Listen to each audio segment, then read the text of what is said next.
In this video, we will discuss what mirror culture is in the social game VRChat, if the VR community should embrace it, and ask the question, are virtual mirrors important to the creation of the metaverse? My name is Cheemis, and welcome to Lesson 1.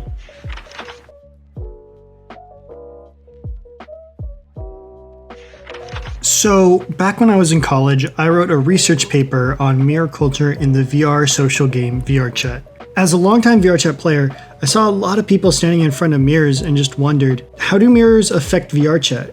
Are they good? Are they bad? Are they a better alternative than joining FBT Heaven? Who knows? But now, after graduating from college, I thought I should share my findings with the community. A lot of what I learned is not just important for game developers to know, but for the VR community itself to know. After all, while the developers define how the game plays, the community defines how players act.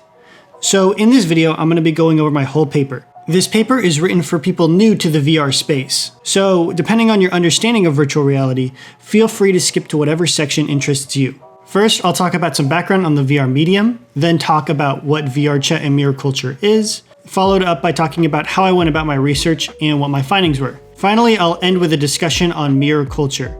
Because of the nature of a YouTube video essay, I'll be less rigid than my original paper and throwing some of those goofs and gaffes in there that people like to see. But if you'd like to read my original paper in its original state, the links are in the description down below. Alright, with all that said, let's get right into it.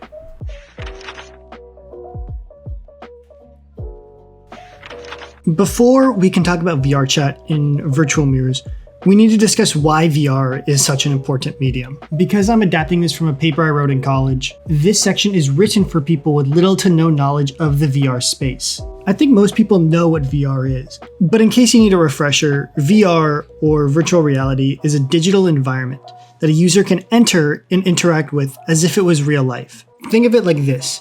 Instead of going to a bar and drinking with boring, regular people, you can instead go to a bar and drink with Kermit the Frog with 2 samurai swords smoking a blunt?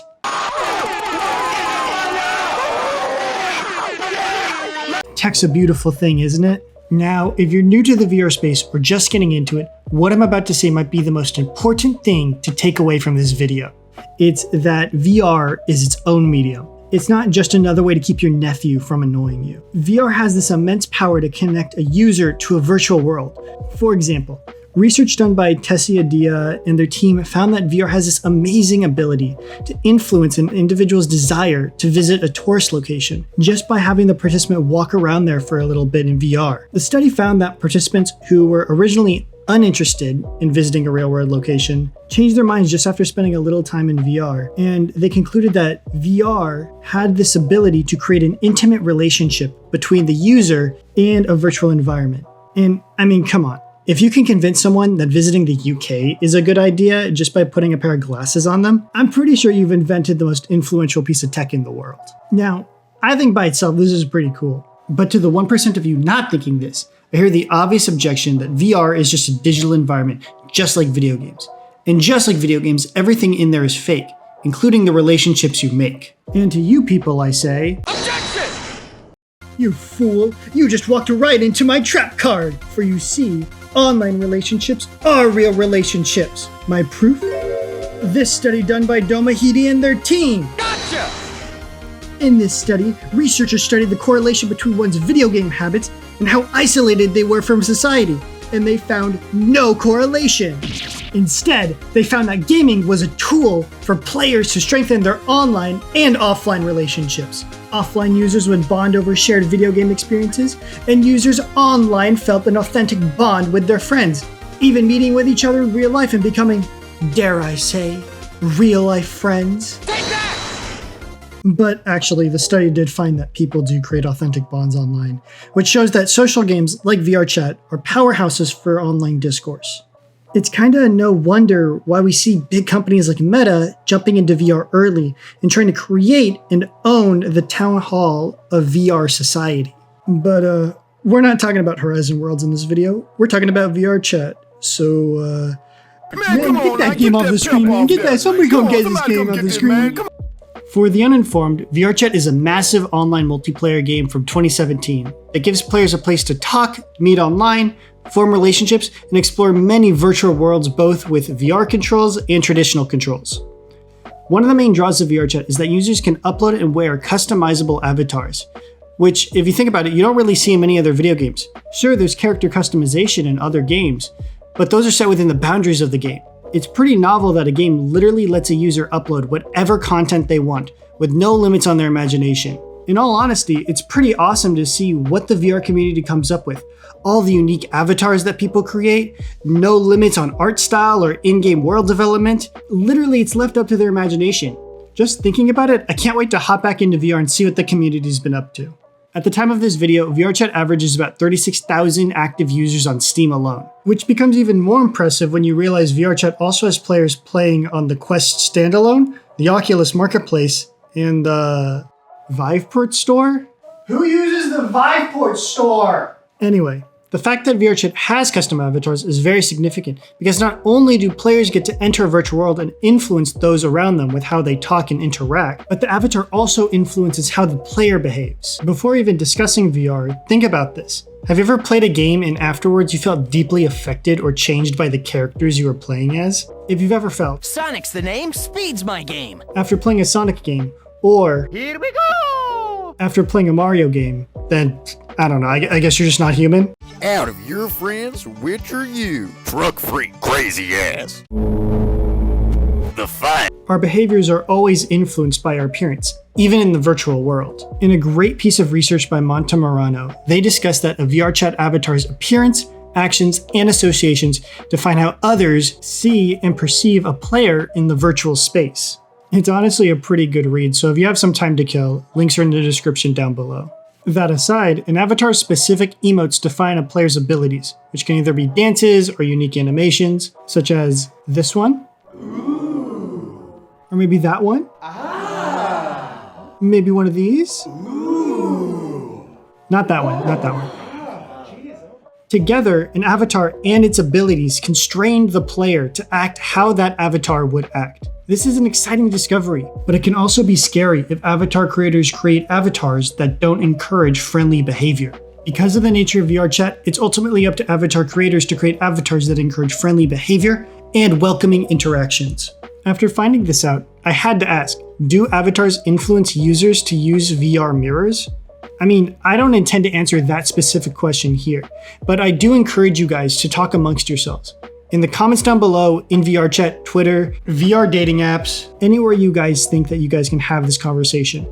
Do you guys think that avatars encourage mirror dwelling? I'd really like to know what you guys think.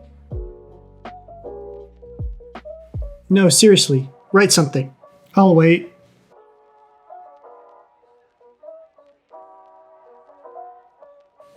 I'm assuming you're still writing, and while you panic to quickly finish your answer, I think now is a perfect time to move on to the main research topic of this video, mirror dwelling.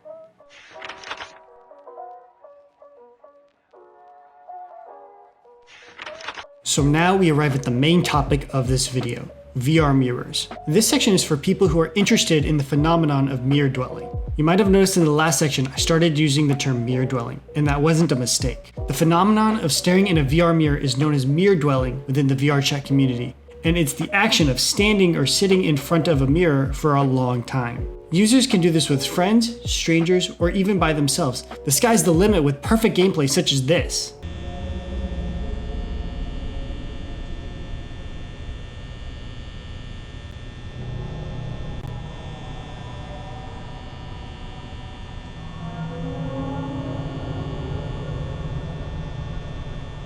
Yeah, we have a hand in the back. Cheemis, why do people do it?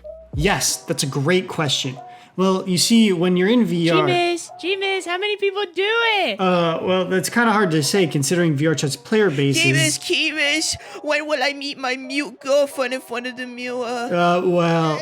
Cheemis, Keep star. Cheemis.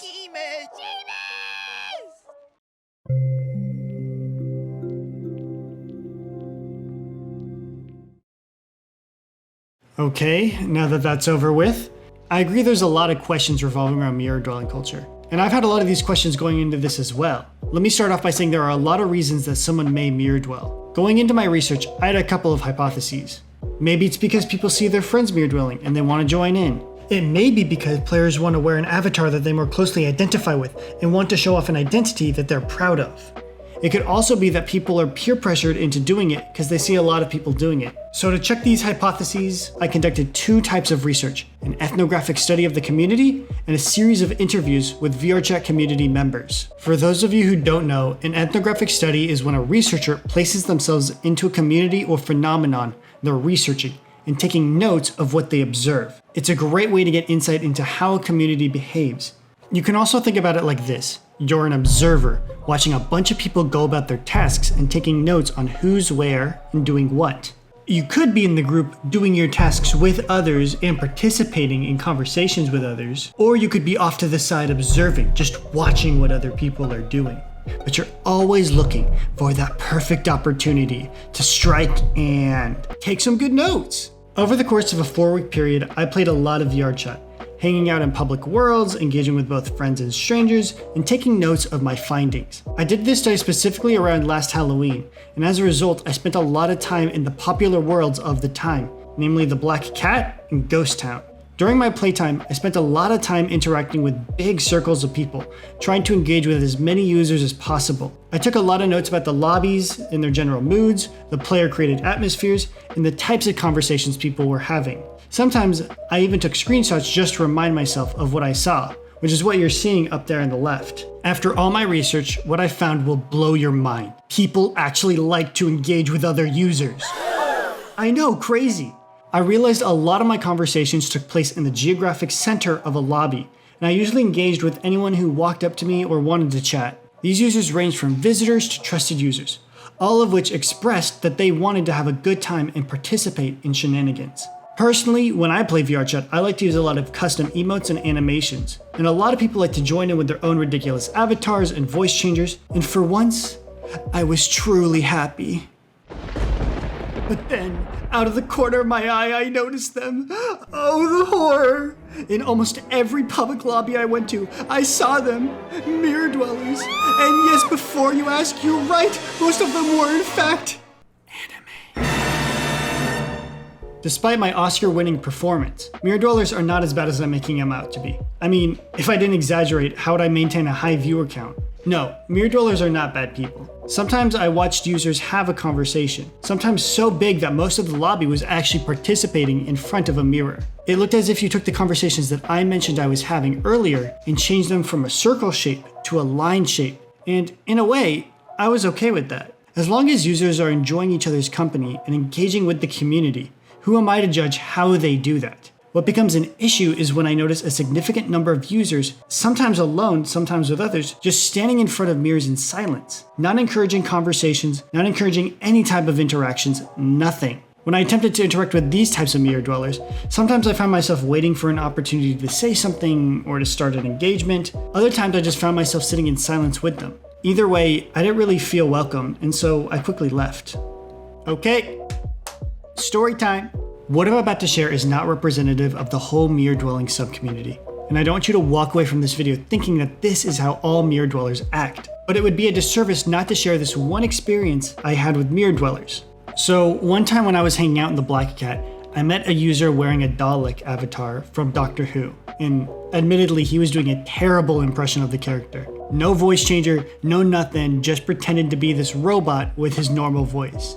Now, I don't watch Doctor Who, so I wasn't really sure how to respond to him, but I tried to banter with him a little bit and just have a little fun engaging in his roleplay. Fast forward 10 minutes, and now I'm hanging out with my friends in the back corner of the Black Cat, and there are just 2 anime mirror dwellers near us, just sitting in silence.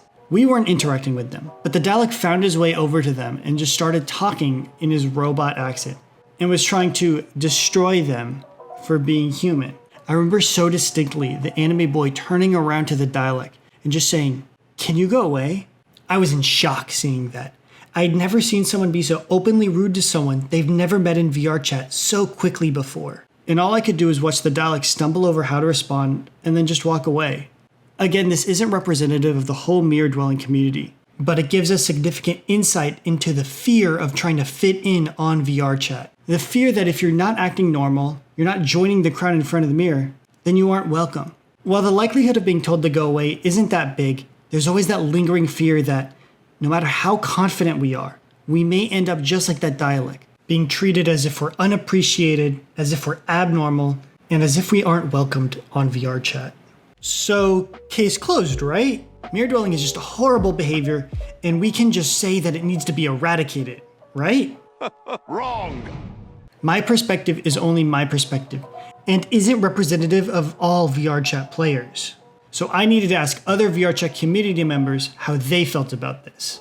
Now, because I was only given 5 weeks to do this assignment, I couldn't interview everyone in VRChat. I mean, look at this Steam chart. Do you think I could actually interview 36,000 people? Yes. Shut up. Okay. So, in an act of grace, my professor only had me interview 4 VRChat users. Does this mean that this data isn't conclusive? Maybe. But as a VRChat veteran user and community member for the last 5 years, I think this research is good enough to give us insight into mirror dwelling culture. If you wanted even better conclusive evidence, why don't you, I don't know, hire me?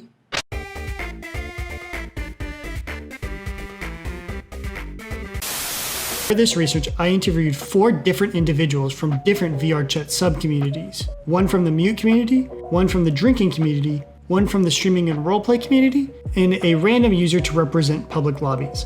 All their ages ranged from 18 to 24, and they all had the trusted user rank. So I believe they had unique, experienced opinions that were different than mine. Also, I think it's important to note that interviewees 1, 2, and 3 let me record and quote them. Interviewee 4 did not, but that doesn't invalidate their testimony. Alright, let me just grab my piece of paper here and... Alright, so during the interview process, I found that... No, wait, this can't be right. Oh, no. You're telling me that none of my interviewees were active mirror dwellers? That's it. This video's over. My points are now invalid. Thanks for watching, everybody. Just kidding. Although these users don't regularly mirror dwell every play session, they express that they either mirror dwell infrequently or they primarily only did it in the past. Interviewees told me that they primarily use mirrors to check their avatars, to check if their full body is working, or to admire their avatar for short periods of time. A quick side note, in setting up each of these interviews, I quietly walked over to a mirror and stood in front of it, and 3 out of the 4 users immediately turned the mirror on and joined me. This showed me that, although not everyone does it, VRChat users are socially trained to use the mirror to talk, which I thought was pretty interesting. Each interviewee stated that they had a tight-knit group of friends that they've known for a long time that like playing VRChat the exact same way they do. Out of the 4 interviewees, only one expressed that they use mirrors to help communicate with others, which I also thought was pretty interesting. Psst, if you hear me say that, that means to take notes. It's gonna be on the exam. What's even more interesting is that each user's opinions of VR mirrors fell into one or more of the following categories. That mirrors are not necessary within their large communities, that mirrors are only a tool for them, or breed mirror-centric communities that the interviewee is either passive about or do not find engaging. I'd like to note that because I'm adapting this from an essay, I'm going to be mixing my findings with my discussion to make it a little easier to follow in this format. Again, my original essay is linked down below without any of the jump scares included in this video. So with this foundation set, let's get right into what they said.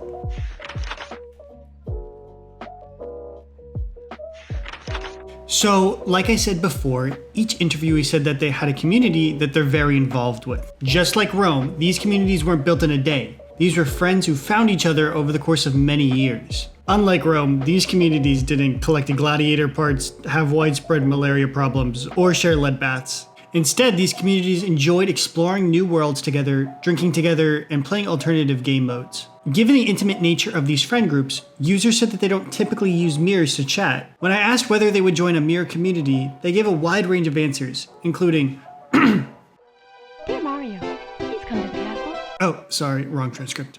I prefer, going out and interacting with people, looking at them face to face, and meeting all kinds of people that are on this game. I'll go to a Japanese world, trying to talk to them with what little I know, and have fun there. Talking to somebody that only speaks Japanese and I only speak English is funner to me than just, standing in front of a mirror with other people that are not talking very much. In a similar vein, user 4 said that they used to belong to a mirror-dwelling community, but expressed that she often only looked in the mirror because she was joining her friends who were already mirror-dwelling. For her, it was peer pressure that lured her towards the mirror. Looking over my interviews, I think user 2 really summed up the group's shared belief that Like, when you go into, like, a lobby, and then you see everyone standing in front of the mirror, and then you're just like, oh. When I heard that, I felt really validated about how I felt during my ethnographic research. I wasn't the only one who felt intimidated to join Mirror Dwellers, and I assume some of you watching feel this way too. I'm glad to see that people from different communities across VRChat feel that way, and when reflecting on how we can all feel— Hey, wait! Okay, I wasn't done talking, but alright. So anyway, the next thing that people agreed on was that the mirror was just a tool to them. I alluded to this earlier when I said that everyone I interviewed mostly just used the mirror to check their avatar, check if their full body tracking was working, and then move on to whatever they had planned for the night. However, user 1, who is my mute interviewee, expressed that the mirror was a great tool for them and their American Sign Language community, who used mirrors to help them learn sign language and help make sure that they were signing correctly and that their body language was conveying the right emotions. So for the VR ASL community, mirrors are a great tool, and that's a good thing. Remember, the point of this research was to find out what impact VR mirrors have on the VRChat community, and not to find a reason to bash on mirror dwelling culture. Although, who would stop me if I skewed it that way?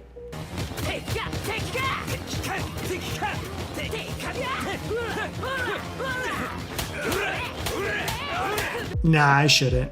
It's important to remind ourselves of this because we all have biases. And if you're watching this with the bias that you hate mirrors, it's especially important to take a step back and see the good that mirrors can provide. If you absolutely refuse to remove yourself from your biases and just want to reaffirm your hate for mirrors, you can skip to this timestamp.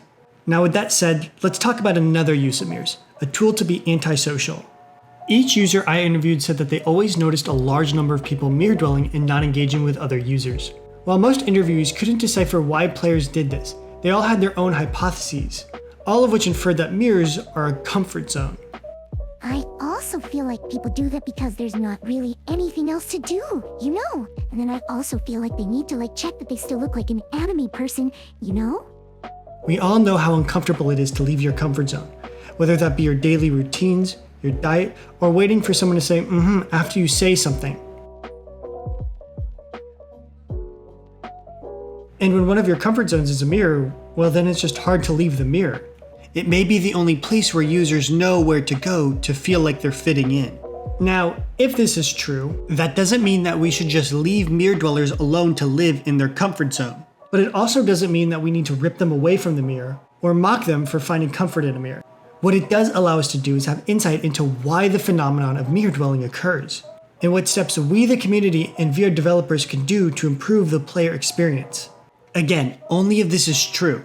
And if you want to know if this is absolutely true, well... Now, while most interviewees expressed this sentiment, User 4 shared a completely different answer for why people mirror dwell. User 4 said that when they were a mirror dweller, she used to use a mirror to let her friends know that she was on VRChat and available to hang out, but really was watching a movie or working on something on a different screen. In this case, the mirror was just a way to turn VRChat into a communication app, like Discord, Zoom, Skype, or toucans on a string. Again, we can't generalize this to all mirror dwellers, but if this is a big way people use the mirror, then that's big.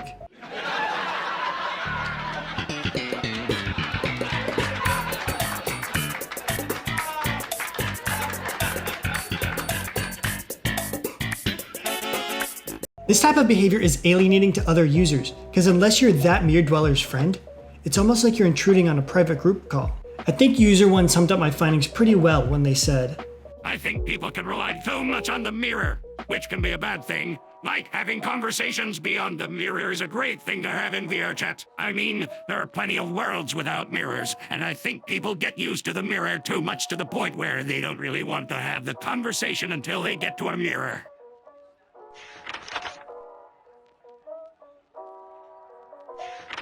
So if my interviewers are not an active part of mirror dwelling culture, how can we gain insight into how mirror dwellers behave? Well, I think it's important to remember that from the outside, mirror dwelling doesn't look welcoming. It's more like... They are a bizarre alien race that find Adam Sandler funny.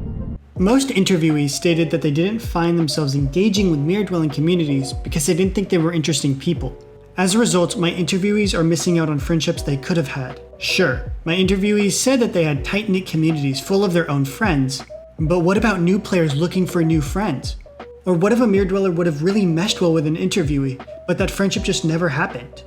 Or what if their soulmate was a mute standing in front of the mirror, too shy to talk, and admiring them from across the way? So most interviewees just chose to ignore these users. However, user 4 expressed a different point of view, and she was not lied about it. First off, she referred to mirror dwellers as mirror goblins, which, I mean, I guess that can sometimes be literally true? You know how much I sacrifice! Anyway, when user 4 was reflecting on her past, she said that mirror dwellers either talked smack or not at all. She told me that she didn't feel supported by this community, as all the conversations were, unfortunately, about drama, gossip, or other sexual topics that just made her feel uncomfortable. I'm not gonna lie, that made me really sad to hear. I've always had such a fulfilling time in VRChat, and I never stopped to think that for someone else on the same platform, it can be equally unfulfilling. For those of you wondering, don't worry, she's moved on from that community. But it's clear to see that VR Mirrors did not give her the tight-knit community and fulfilling experiences that VR promises us. It kinda makes you wonder why VR Mirrors are all over the place then. I mean, from these player testimonies, we can see that mirrors can be a useful tool, but they can easily be taken advantage of and breed negative and isolating player interactions. I understand that some of you watching this may have a different point of view, that some of you have played VRChat a lot and really like mirrors. But from my own experiences and from the few perspectives I've collected, I think that we have enough information to... Okay, I'm not gonna get cut off this time, right? Okay, I think we have enough information to discuss... Oh, come on! So for any discussion, I think we should pull out a pros and cons list of everything we've talked about. You know, makes it easy for everyone to see and recap what we talked about. As a popular VRChat activity, it's going to be really hard to say whether VR mirrors provide meaningful, good gameplay or are bad for the community. Okay, I think we can see that this study found that VR mirrors aren't winning any awards for meaningful gameplay, which makes me kind of sad. VRChat is an amazing platform to find friends, have engaging moments, and explore the current metaverse. And while mirrors can be a tool to help people express themselves in virtual reality, I think their main use has become a crutch for some users to segregate themselves from others. Sure, there are situations where mirror dwelling doesn't actually harm anyone, but I think the real damage happens when little Timmy69 plays VRChat for the first time, only to see the whole lobby mirror dwelling.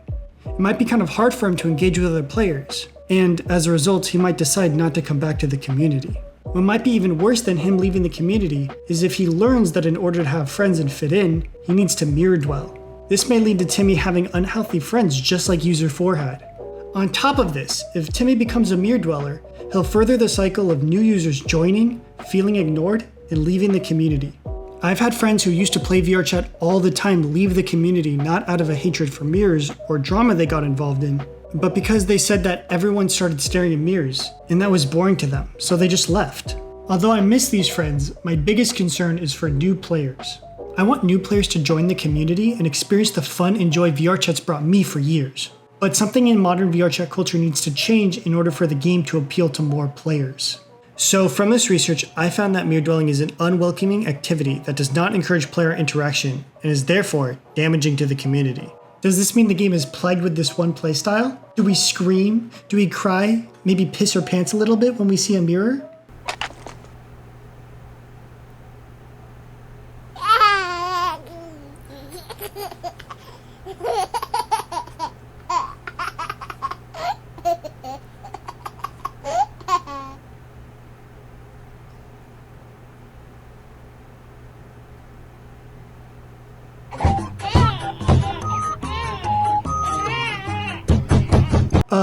No, that would be weird.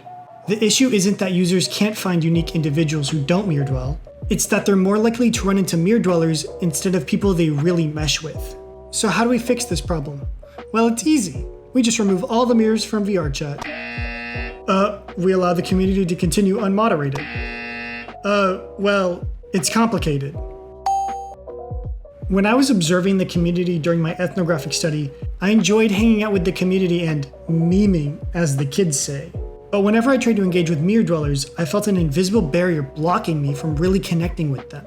This sentiment was also shared by my interviewees, who conveyed that while mirrors aren't inherently bad, the communities rooted in mirror culture do not welcome or incentivize friendships. If there was one thing to take away from this research, one thing that you should find interesting, It's that mirrors are not inherently bad for the development of the metaverse, and they should be included, but they can easily be abused by unhealthy playstyles. That being said, you might ask, well, how do we fix this problem? And I encourage asking these types of questions. While I do have my own solutions, such as an idea I pitched to VRChat called campsites, I don't think I have the time to cover it in this video. If you want to hear what I have to say, let me know in the comments down below. Hey, I'm recording in here. Sorry about that. As I was saying, if you want to hear what I have to say, let me know in the comments down below, in VRChat, on Twitter, VR dating apps, or anywhere you think you can reach me. This video is a lot of work to research, write, and produce. And your response to this video's performance will let me, more importantly my investors, know if this series is worth continuing to make. And with that, lesson 1 is over. The next lesson is in your hands. Talk in the comments down below and share this video with your communities. At the time of recording this video, I hang out in a lot of public lobbies, so if you see me, keep the conversation going. I also stream on Twitch if using a chat is more your speed, it's whatever you choose. Remember, you and me Could rule this city, Spider-Man. Or we could just fight to the death instead of a... but whatever you choose, don't let this be your last lesson.